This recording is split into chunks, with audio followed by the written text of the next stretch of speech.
We all want the pride of owning a home, but buying for pure emotion can instantly crush your cash flow. You are likely caught in the middle of two extremes. Older generations tell you that buying real estate is a mandatory milestone of adulthood, while modern financial influencers insist it's a financial trap. The biggest mistake happens right at the start, when buyers compare their current monthly rent directly to a projected home loan EMI. In the rookie math, setting a rent block beside a slightly larger EMI block makes a loan look affordable. But as reality expands, heavy blocks for stamp duty, maintenance, and opportunity cost slam onto the EMI, completely dwarfing your rent. This is why you cannot blindly copy absolute internet rules. Never buy in India is just as dangerous as buy as soon as you get your first job. Before you sign any loan documents, you have to filter your decision through three specific, deeply personalized numbers. Buying a home involves a permanent financial trade-off. You exchange your liquid, flexible cash for illiquid, geographic stability. This scorecard tracks the three checks you must pass, starting with check 1, your EMI load. Notice the equation explicitly crosses out CTC. You have to calculate your home loan EMI strictly as a percentage of the cash that actually hits your bank account, your take-home pay. Financial planners generally treat total EMI obligations at or under 30 to 40% of your take-home as a standard stress band. If you push past that 40% mark, a single bad year could break you. A common trick is to stretch out the loan tenure to 25 or 30 years just to make that monthly payment fit inside the safe zone. Doing that exposes you to massive risk. If your floating interest rate resets higher, or if you face a sudden 3-month gap in employment, your financial buffer is gone and you risk defaulting. That brings us to check 2, the down payment opportunity cost. The total day 1 cash requirement far exceeds a simple 20% down payment.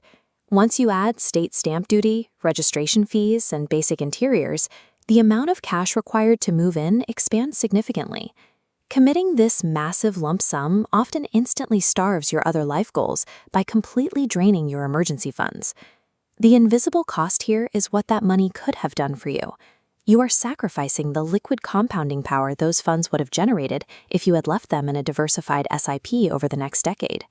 If servicing the EMI and pulling together the down payment forces you to kill your emergency buffer and pause your SIPs for years, the house ceases to be a safe asset and becomes a catastrophic liquidity risk. This brings us to the final metric on the scorecard, check 3, true holding cost versus rent. This scale weighs the total all-in cost of owning, including interest, maintenance, and property tax, against the total cost of renting, factoring in deposit opportunity costs and rent inflation. You have to remember that your early EMI payments are almost entirely paying off bank interest, not your principal. You aren't building equity nearly as fast as you think. Because of this, the crucial variable is your holding period, exactly how many years you actually intend to stay in that specific city or job. If your timeline is under 5 to 7 years, watch what happens. Heavy round-trip transaction costs, like stamp duty and brokerage fees, slam onto the ownership side of the scale, completely crushing any perceived financial benefit. If a career change forces you to relocate within that 5 to 7 year window, those unavoidable transaction costs will wipe out whatever capital appreciation your property gained. For professionals whose primary wealth generator is career mobility and jumping to better jobs in new cities, renting is mathematically superior. As we look at the scorecard, let's analyze a buyer named Priya. She takes home 1.2 lakhs per month, currently rents at 35,000, and wants to buy a 1.2 crore flat. As row 1 evaluates her projected 70,000 rupee EMI against her take-home, it flashes a massive fail because it vastly exceeds the 40% safe threshold. As Priya tries to maintain her current lifestyle while servicing a 70,000 rupee monthly payment, she will be left with zero financial buffer for emergencies. Now look at row 2. Her 24 lakh down payment plus another 6 lakhs for stamp duty and interiors pushes 30 lakhs out the door on day 1. This flashes fail because committing this sum completely drains her emergency fund and liquid SIP accounts. Finally, we look at her time horizon. Priya's industry is highly mobile, and she might need to switch cities in just 3 years. Row 3 analyzes that 3-year exit strategy. It fails instantly, proving that the brutal transaction costs guarantee a net financial loss over such a short period. For Priya, these numbers show that buying this specific house right now would stall her wealth generation and geographically trap her. Her best move is to rent, downsize, or wait.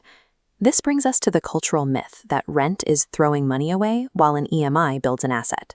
Look at this 20-year loan amortization chart. The massive red section covering the first 5 to 7 years is almost entirely interest going to the bank, meaning you build close to zero equity early on. You also have to ignore the FOMO-driven fear that if you don't buy now, you'll never be able to afford a home. Panic is an emotion, not a valid mathematical variable in your financial modeling. Your choice comes down to a simple map. Starting at the top, are you deciding based on pride or math? From there, your life stage determines your path. If you have high job mobility and a low cash buffer, take path A. Accept rent inflation, heavily invest in your liquid SIPs, and maintain the career agility that actually drives your income. If you have a 10-plus year horizon and your numbers pass all 3 checks without draining your emergency fund, take path B. Buying becomes a highly rational, forced saving stability play for your family. Ignore the neighborhood hot tips. Open a blank spreadsheet today. Build a 3-column checklist matching these exact metrics, and run your own live quote using your real take-home pay.